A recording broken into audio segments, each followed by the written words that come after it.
last na lang po, sa status niyo po ngayon, how confident you are with your candidacy?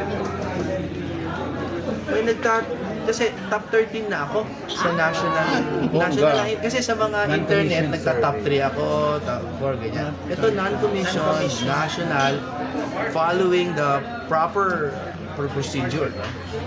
Nag-top 13 ako, 12 si Marcoleta, tinalo ko na po yung ibang may malalaking pangalan, no? Top 1 si Senator Bong pa rin. So isang kembot na lang talaga sa totoo lang.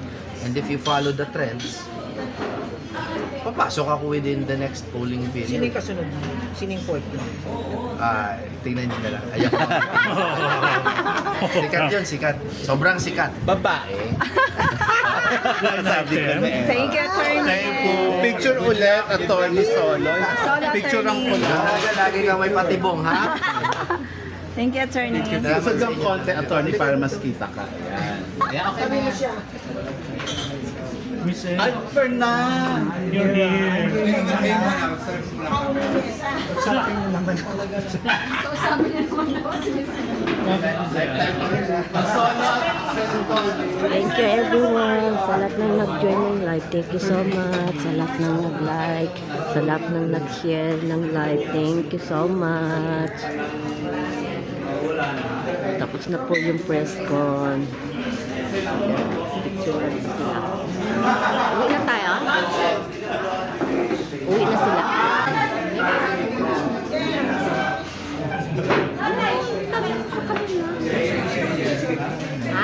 Bye na guys. Thank you so much ulit. Hanggang sa ulitin. Bye-bye.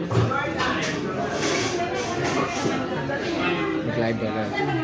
Oo.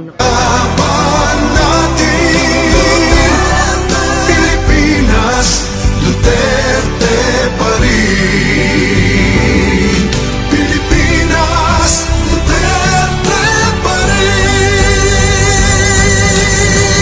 Ang bulong ay kumalat na. Isa ang nais nila. Isigaw ang nadarama. Pilipinas muling magsama-sama.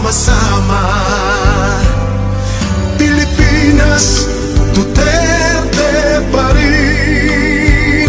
Ang tunay na nagmamahal sa atin.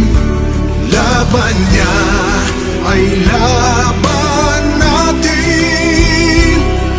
Pilipinas, Duterte pa rin.